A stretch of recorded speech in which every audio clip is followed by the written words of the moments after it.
चितलाङ आइसके पछाडि थोरै यहाँ कुराहरू बुझेर जानु पाइयो भने हाम्रो टुर चाहिँ अलिकति फ्रुटफुल होस् भन्ने चाहिँ मेरो चाहना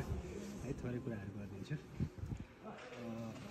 चितलाङको कुरा गर्नुभन्दा अगाडि मेरो आफ्नै कुरा गरेँ। मेरो नाम सञ्जीव नेपाल है। म यही ठाउँमा ग्रो अप भएको। यही स्कुलबाट 2061मा एसएलसी पास गरेँ र 72देखि यही स्कुलमा टिचिङ पनि गरिरहेको छु। जसले गर्दा जति कुरा मैले गेन गरेको छु त्यो कुराहरू थोरै पनि सेयर गरिदिउँ। अब चितलाङको कुरा गर्दा चाहिँ यसको नाम के है, अहिले त अलिक सुनिरा भएर हामी मजाले प्रोनाउन्स गर्छौँ। अलि अगाडि कुरा गर्ने भने कसैले चितलाङ भन्यो भने चितवन यस्तै यस्तै के भन्ने किनभने त्यो चाहिँ अलिकति फ्यामिलियर भइसकेको थिएन। र चितलाङ भन्ने नाम रहनुको कारण चाहिँ अब हामीले भारतीय सम्राट अशोकाको नाम सुनेका छौँ है।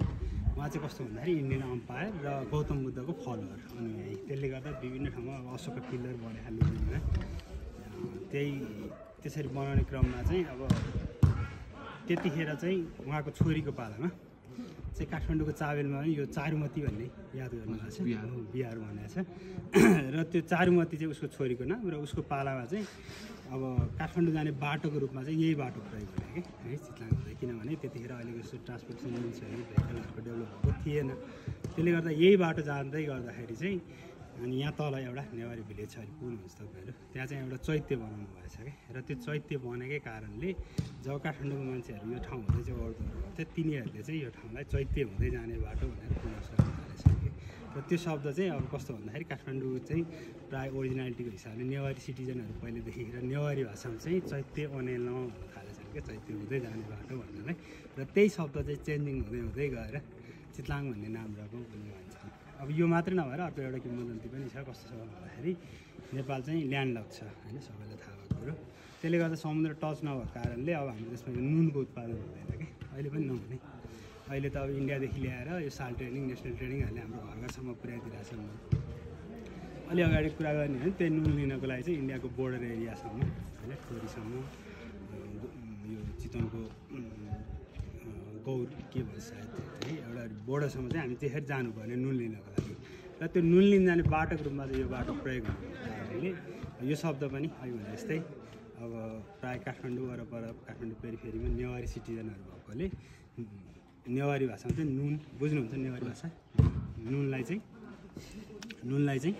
ची भन्ने, बाटोलाई ला भन्ने, ल भन्ने, अलिक ठाउँ अनुसार अलिअलि फरक छ। त्यही भएर नुन लिन जाने बाटो भएर चिल भन्ने थाल्छ क्या। र त्यही चिल भन्ने शब्द चेन्जिङ हुँदै हुँदै गएर अब भक्सङ हुँदै हुँदै गएर अहिले आएर चाहिँ चितलाङ भन्ने नाम रहेको हुन्छ नि है। चितलाङ नजिकैको अर्को एउटा फेमस ठाउँ छ चन्द्रागिरी है, देखिन्छ यहाँबाट। अब प्रायः घुमिसक्नु भएको छ, चन्द्रागिरीको कुरा मैले धेरै गर्नु परेन। त्यसको नामहरू चाहिँ कसरी डेभलप म थोरै कुरा गर्दै जहाँनिर त्यो चन्द्रागिरी मन्दिर पार्कहरू बनाएको छ अहिले, त्यो ठाउँको ठ्याक्कै नाम भन्ने हो भने चन्द्रागिरी होइन कि, सुन्नुभयो होला तपाईँहरूले, भालेश्वर हो है, सुन्नुभयो होला है। र त्यो भालेश्वर भन्ने नाम रहनुको कारण चाहिँ अब यो स्वस्थानीतिर पनि व्याख्या गरिएको छ होइन। सतीदेवीको चाहिँ शरीरको विभिन्न अङ्गहरू पतन हुने ठाउँमा अब भाल भनेको संस्कृत भाषामा निधार के फरहरूलाई होइन। र त्यो त्यसै कारणले भालेश्वर महादेव भनेर त्यसरी नाम रहेको भन्छन्। पछिल्लो समयमा अब 2015तिर आएर यो चन्द्रागिरी कम्पनी खुल्यो। त्यसपछि प्रायःको बुझाइ चाहिँ कस्तो छ भने चन्द्रागिरी भनेको त्यही हो भन्ने छ नि। खासमा चन्द्रागिरी भनेको चाहिँ यो डाँडाको रेन्जलाई भन्ने क्या, यो पुरै पाहाड हेर्नु भने ठ्याक्कै बुझिन्छ भने यो चाहिँ पुरै रेन्ज चाहिँ कस्तो भने अहिले पटनी त्यो भएर चाहिँ चन्द्र भन्ने शब्द त्यहाँबाट आयो। गिरी भनेको संस्कृत भाषामा माउन्टेनलाई गिरी भन्ने क्या है, धौलागिरी निलगिरी अथवा पाहाडको पछाडि पनि गिरी शब्द जोडिरहेको हुन्छ। त्यसरी चाहिँ अब चन्द्रमा आकारको पाहाड भएको कारणले चन्द्रागिरी भनेर चाहिँ त्यसरी नाम रहेको भन्छन् होइन।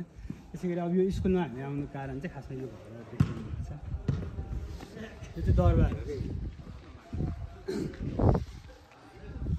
दरबार भन्दै गर्दा पक्कै पनि तपाईँहरूको दिमागमा आएकै पैसा होइन, यो त अहिले गफ हामीले छ कि भन्ने जस्तो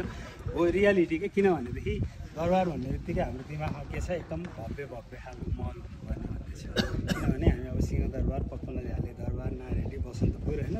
दरबार देखेर हुर्केका मान्छेलाई यो घर देखायो दरबार भन्दै गर्दा अलिकति त्यो बिलिभ पनि लाग्दैन। तर कस्तो भन्दाखेरि त्यो दरबारहरू अघि जति पनि नाम दिए त्यो दरबारहरू चाहिँ विभिन्न राजाहरूले सधैँ बस्नको लागि एज अ पर्मानेन्ट हाउसको रूपमा बनाएको थियो, त्यसले गर्दा भव्य थियो। तर यो दरबारको चाहिँ फरक थियो कि यो चाहिँ कस्तो छ भन्दाखेरि यही बाटो हुँदा अघि पनि हामीले कुरा गऱ्यौँ तराई जानुपर्ने राणा राजाहरू त्यतिखेरदेखि नै सोखिन पिउने ठाउँ घुम्न जानुपर्ने शिकार खेल्न जानुपर्ने होइन र त्यो समयमा चाहिँ आएर बस्ने घरको रूपमा क्या एज अ फार्म हाउस भन्दा पनि सजिलो तरिकाले बुझ्नुहुन्छ त्यस्तै युजको लागि चाहिँ यो दुईवटा घर बनाएको छ र यो दुईवटा बनाउनुको कारण चाहिँ अब त्यतिखेर उनीहरूको सेक्युरिटी म्याटरले गर्दा श्री 3 र श्री 5 बुझ्नुहुन्छ नि राजा र राणाहरू उनीहरू चाहिँ कहिले पनि एउटै घर प्रयोग नगर्ने अरे क्या त्यसले गर्दा यो दुईवटा छुट्टै छुट्टै घर पनि बनाएको यो चाहिँ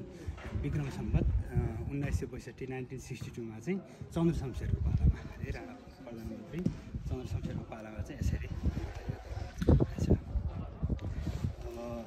त्यसै गरी अरू अरू कुरा छन् रिलेटेड छ चितलाङ अब जस्तो कि राणाकालीन समयमा चाहिँ 104 वर्ष त राणाकाल चलिरहेको थियो त्यो समयमा प्राय ठाउँमा वर्ल्डको प्राय देशहरूमा के थियो ब्रिटिसहरूले शासन गरिरहेको थियो ब्रिटिसहरूले रुलिङ गर्थ्यो राजा को हुनुहुन्थ्यो राजा र त्यो ब्रिटिसहरूले त्यो लाई चाहिँ के हो भन्दाखेरि first world war second world वारहरूमा चाहिँ नेपाली सैनिकहरूले सहयोग गरे कि गोर्खा सैनिकहरूले त्यही भएर चाहिँ अहिलेसम्म नि गोर्खाली बहादुर यताउता सुनिरहेको हुन्छ हामी होइन त्यो बेला त्यो हेल्प गरे बापत चाहिँ त्यो ब्रिटिस गभर्मेन्टले चाहिँ के गरेछ भन्दाखेरि गाडीहरू उपहार दिएछ क्या है त्यो त्रिभुवनकै पालामा हो यो अहिले के को सोध्नु मैले राखेँ चन्द्र शमशेर प्रधानमन्त्रीको त्रिभुवनै हुनुहुन्थ्यो त्रिभुवनभन्दा अगाडिको हुनुहुन्थ्यो है चन्द्र शमशेरले चाहिँ यो बनाएको भन्छ होइन राणा प्रधान उहाँको पालामा बनेको कारणले राजा चाहिँ को थिए सायद है त्यो सर्च गर्न त्यो डेट होइन अनि त्यसरी चाहिँ अब त्यो ब्रिटिस गभर्मेन्टलाई हेल्प गरे बापत चाहिँ एज गिफ्टको रूपमा चाहिँ के गरिएछ भन्दाखेरि गाडीहरू उपहार दिएछ कि है र नेपालमा प्रथमपटक गाडी चढ्ने बित्तिकै यही चन्द्र शमशेर भन्छ कि तपाईँहरूको जिकेको लागि पनि युज हुने हो र त्यो उपहार दिएको गाडी चाहिँ यही बाटो प्रयोग गर्दै चाहिँ काठको नल हुन्छ है काँधमा बोक्न मिल्ने गरी त्यसपछि चाहिँ गाडी बोकाएर लगेको ठाउँको रूपमा पनि चितलाङले लिन्छन् कि है त्यही भएर चाहिँ अहिले पनि अब यहाँ धेरै त बाँकी छैनन् बुढापाकाहरू थोरै थोरै छन् तिनीहरूले भन्छन् कि काठमाडौँ भ्यालीको मान्छेले कस्तो हुन्छ गाडी भनेर नदेख्दा नि हामीले देखाएको थियौँ भनेर सुन्दै गर्दा त अलिक फन्नी पनि लाग्छ तर फन्नी फ्याक्ट नै हो कि किनभने यहाँबाट बोकाएर लाँदै गर्दा पक्कै यतै देखेँ यहीँको मान्छेहरूले बोके र त्यही गाडी बोक्ने मात्रै एकजना व्यक्ति धनबहादुर घोले भन्ने थियो उहाँ चाहिँ 4 साल बित्नुभयो र उहाँ बित्दाखेरि चाहिँ यो कान्तिपुर लगायतका जति पनि मल्टिमिडियाहरू छ तिनीहरूले फ्रन्ट पेजमा उहाँको न्युज पनि पब्लिस गरेको थियो गाडी बोक्ने व्यक्ति भनेर क्या किनभने अब जेनरली गाडीले त हामीलाई बोकिरहेको हुन्छ मान्छेलाई बोकिरहेको हुन्छ उहाँहरूले गाडी नै बोकिदिनु भयो अब त्यो कुराहरूले पनि चितलाङ रिलेटेड छ त्यो बाहेक पनि अब पछिल्लो समयमा काठमाडौँमा क्राउड बढ्दै जाँदा होइन पपुलेसन बढ्दै गइसके पछाडि